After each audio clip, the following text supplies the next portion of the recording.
오늘의 제목은 주신 땅과 주실 땅을 차지하라 라는 제목을 가지고 여러분들과 함께 말씀을 나누고자 합니다. 놀라운 하나님의 복을 누리는 삶을 삽시다.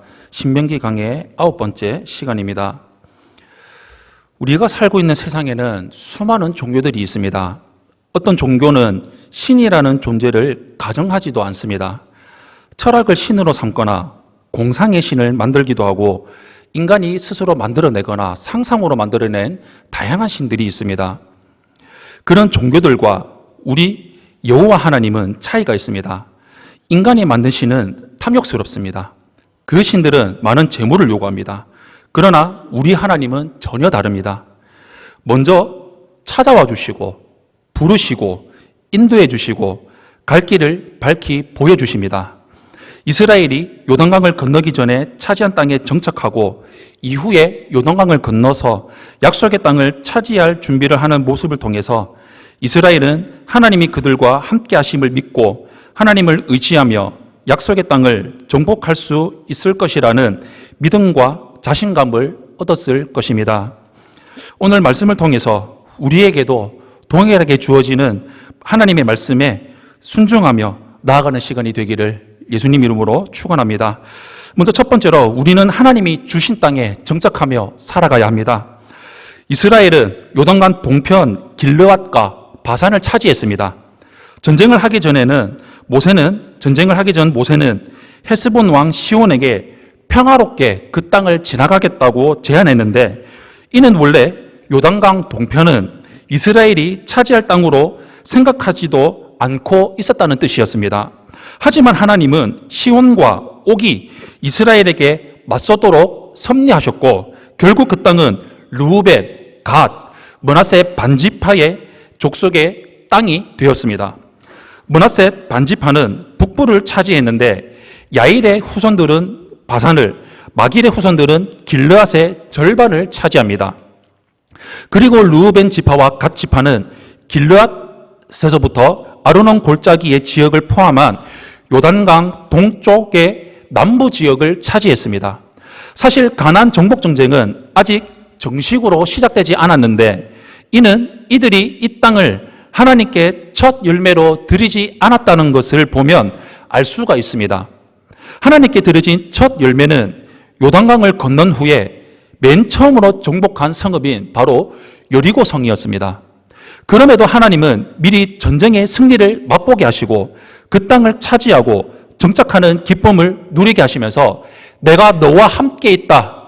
두려워하지 마라. 어떤 족속이든 어떤 문제든 어떤 어려움이든 내가 너의 곁에서 내가 너의 등 뒤에서 밀어줘서 도우는 나 하나님을 믿으라고 말씀하신 놀라운 하나님의 섭리이고 놀라운 하나님의 계획인 것을 기억하시기를 바랍니다. 우리가 살아가는 모든 인간에게는 공통의 두려움이 있습니다. 우리의 안전, 가족의 안전, 먹고 살 기업, 이길 수 없는 것 같은 거대한 적 등 문제들이 그것입니다.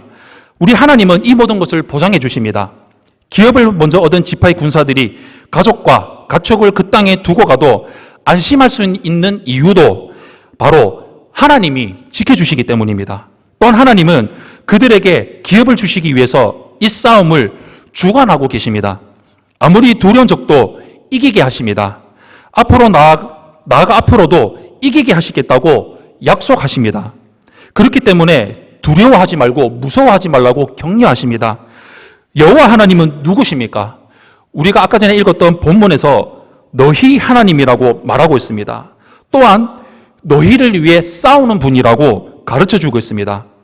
우리와 하나님과의 관계성은 하나님이 자기 백성을 위해 친히 싸우시기에 만들어져 있습니다.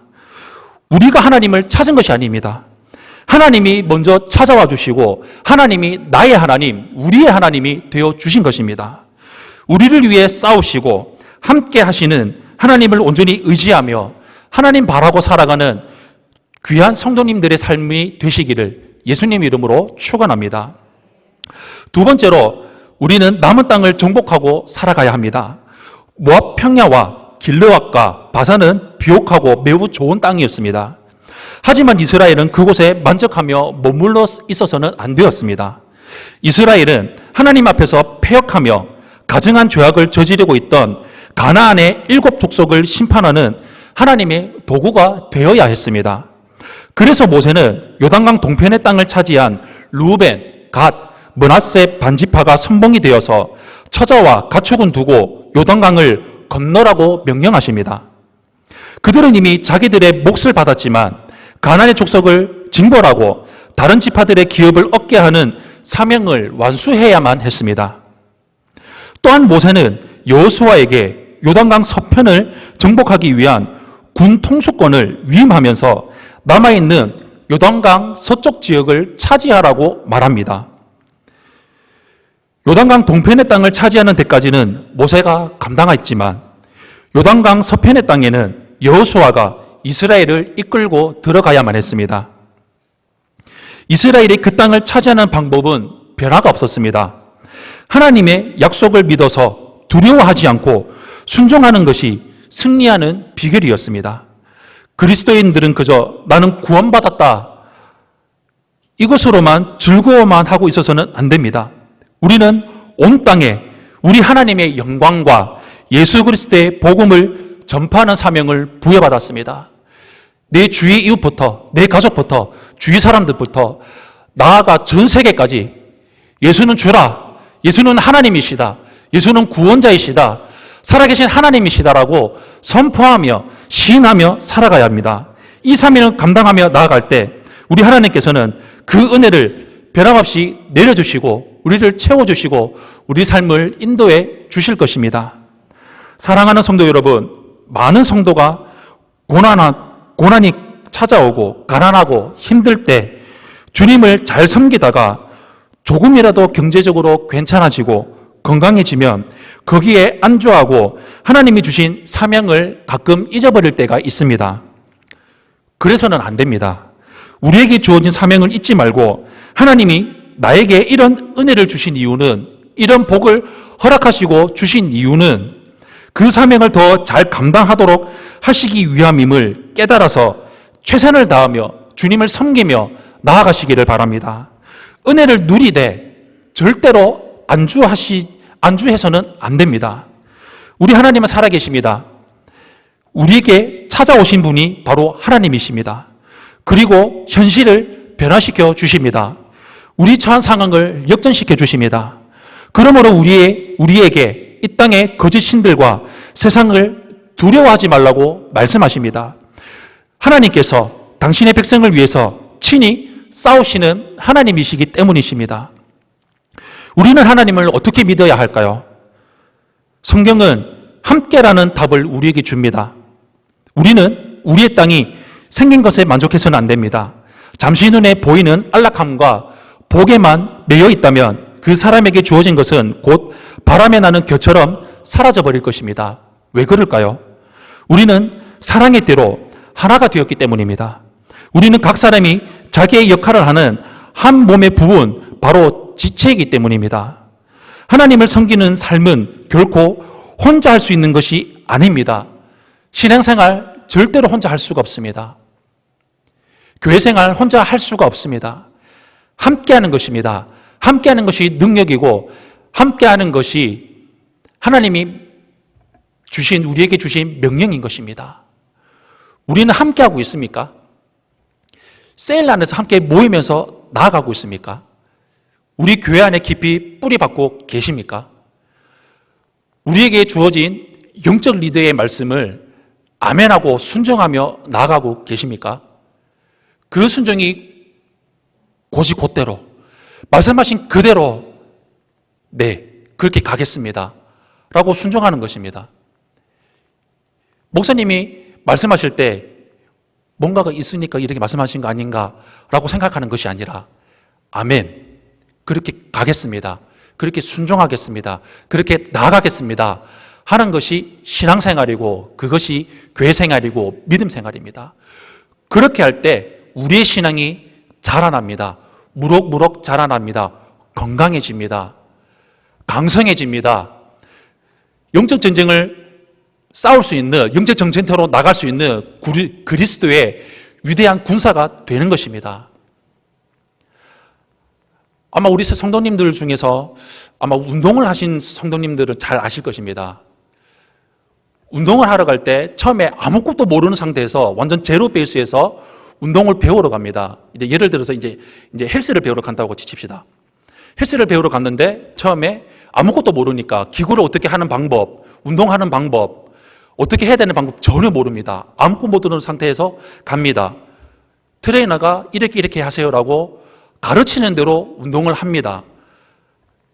꾸준하게 트레이너가 하라는 대로 시키는 대로 곧대로 듣고 하다가 시간이 쭉 지나다 보면 어느새 살이 빠져 있습니다. 먹으라는 대로 순종하고 먹으면 살이 빠집니다. 나 싫어요. 나 야채를 도저히 못 먹겠고 나는 내가 먹고 싶은 대로 나는 먹어야 되겠으니까 나는 이때까지 나는 먹은 대로 먹었으니까 나는 이대로 먹을 거예요 라고 하면 절대로 살이 안 빠집니다. 요요 현상 곱하기 100으로 찾아옵니다. 그런데 트레이너가 하라는 대로 식단 조절하고 운동하고 열심히 주어진 대로 하다 보면 묵묵히 운동을 하고 가다 보면 어느샌가 살이 빠지고요. 내 몸의 체형의 변화가 찾아옵니다. 신앙생활도 이와 같다고 저는 생각이 들었습니다. 우리가 신앙생활을 하는데 나는 왜 믿음이 자라는 것 같지가 않지? 나는 왜 신앙이 자라는 것 같지가 않지? 나는 왜 삶이 변화가 되지 않는 것 같지? 나는 왜 이렇지? 나는 왜 이럴까? 라고 생각이 든다면 답은 하나밖에 없는 것 같습니다. 진짜 영적 리더의 말씀에 곧대로 아멘하고 나아가 봤냐? 그 말씀에 내가 진짜 순종했냐? 한번 돌이켜 봤으면 좋겠습니다. 그러지 못했던 사람이 바로 저였습니다. 그런데 어느새부턴가 아멘하고 그냥 따라갔습니다. 물론 실수도 많고 쓰러지기도 하고 그런 모습들이 너무나 많이 있습니다. 지금도 고치고 개선하고 더 잘해야 될 부분이 너무나 많습니다. 그런데 그렇게 하다 보니까요, 어느샌가 지금 위치에 제가 와 있다는 것입니다. 제가 처음에 우리 교회 왔을 때의 그 모습과 지금의 저의 모습을 본다면 너무나 천지 차이로 완벽하게 달라져 있다는 것을 느낄 수가 있습니다. 옛날에 저의 모습을 보면 너무나 한심스럽고 내가 왜 그랬을까? 정말 못났다. 정말 담임 목사님께서 너 나가 이게 안 하신 것만으로 너무나 감사하다. 너무나 그게 감사하다는 것이 너무나 느껴졌습니다. 진짜 고집꽃대로 하고 계십니까? 만약에 의심이 든다면 에라 모르겠다 한번 해보자. 진짜 내 신앙이 잘하나 안 잘하나 한번 해보자. 가겠습니다. 하나님 저 가겠습니다. 하나님 저 도와주세요. 성령님 저 도와주세요. 순종하겠습니다. 가겠습니다. 그리스도의 장성한 분량까지 이르러 나아가겠습니다. 성령님 저 도와주세요라고 한번 진짜 죽었다 생각하시고 도전해보고 나아가시길 바랍니다. 그렇게 되면 어느새 시간이 지나다 보면 어느새 교회 깊이 뿌리 박아 있고요. 내 신앙이 자라져 있고요. 진짜 이전 것은 지나가고 새 것이 된 새롭게 말씀으로 지어져 점점점 자라가고 있는 나의 모습을 보게 될 것입니다. 이스라엘 백성들이 이와 같은 모습이었습니다. 430년간 애굽에 종살이 있다가 출애굽을 했습니다. 홍해가 갈라진 것을 보았습니다. 낮에는 구름 기둥, 밤에는 불 기둥으로 그들을 지켜주시는 하나님을 봤습니다. 바위가 터져서 물이 나오는 것을 봤습니다. 낮에는 만나, 저녁에는 메추라기가 끊임없이 공급되는 것을 그들의 매일 삶을 통해서 경험했습니다.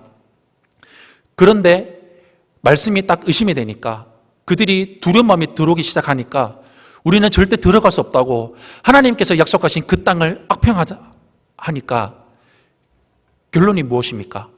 출애굽의 1세대들은 다 죽어버리고 여호수아와 갈렙만 제외한 나머지 출애굽 1세대는 다 죽어버리고 지금 오늘의 말씀의 이 본문인 출애굽 2세대들이 이제 가나안 땅으로 들어가야 되는데 그들도 많이 두려웠을 것입니다. 무서웠을 것입니다. 그러나 모세가 두려워하지 말라. 너희 하나님이 우리와 함께 하신다.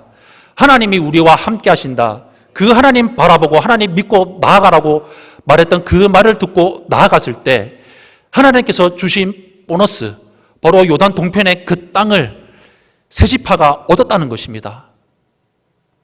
이 얼마나 놀라운 일입니까? 우리 인간의 생각으로는, 우리 인간의 관점으로는 도저히 할 수 없을 것 같은 그런 일들이 하나님의 말씀을 믿고 순종하고 나아갔더니 이 일들이 이루어졌다는 것입니다. 사랑하는 성도 여러분, 고지고대로 듣고 나아갑시다. 그것이 신앙생활입니다. 뭐가 어렵습니까? 나 못하겠는데요. 그거는 아직까지 내 자가 살아있는 것입니다. 내 자가 안 죽은 것입니다. 예수님이 나 때문에, 내 죄 때문에 십자가에 못 박혀 돌아 죽으셨는데, 십자가에 못 박혀 죽으시고 3일 만에 부활하신 그 예수 그리스도, 나 때문에 십자가에 못 박혀 돌아가셨는데, 나를 위해 죽으신 그 예수 그리스도를 믿는 믿음 안에서 산다고 성경을 암송하면서 살아가는데 왜 신앙생활을 고지고대로 못하겠습니까? 그것이 동의가 안 된다면 진짜 문제가 있는 것입니다. 가장 근본적인 문제는 진짜 구원을 안 받을 수도 있는 것입니다. 진짜 구원을 받지 못하거나 못했거나 모르거나 안 했거나 아니면 아직 이제 막 자라났으니까 따라가기 힘드니까 쓰러지고 넘어지고 가는 모습, 그런 모습일 수 있을 것입니다. 하나님의 말씀에 순종하고 나아갑시다. 우리에게 주실 땅, 주신 땅, 다른 거 바라보지 말고 오직 우리에게 은혜 수단으로 주어진, 선물로 주어진 성령, 성경, 교회 붙들고 우리 삶의 중심이 교회 중심으로, 말씀 중심으로, 예배 중심으로, 담임 목사님 중심으로 나아갑시다. 고지고대로 나아가는 삶, 결국에 그건 것 같습니다. 나는 틀렸습니다. 말씀이 옳습니다. 나는 틀렸습니다. 교회가 옳습니다. 나는 틀렸습니다. 담임 목사님이 옳습니다. 나는 틀렸습니다. 나의 영적 리더의 나를 이끌어주는 셀장님이 옳습니다. 그렇게 나아갑시다. 그렇게 나아갈 때 우리에게 놀라운 하나님의 놀라운 섭리와 놀라운 복이 우리 삶 가운데 펼쳐지게 될 것입니다. 우리 평생토록 하나님 말씀 붙들고 순종하며 나아가는 삶의 온전히 이루며 나아가시기를 예수님 이름으로 축원합니다.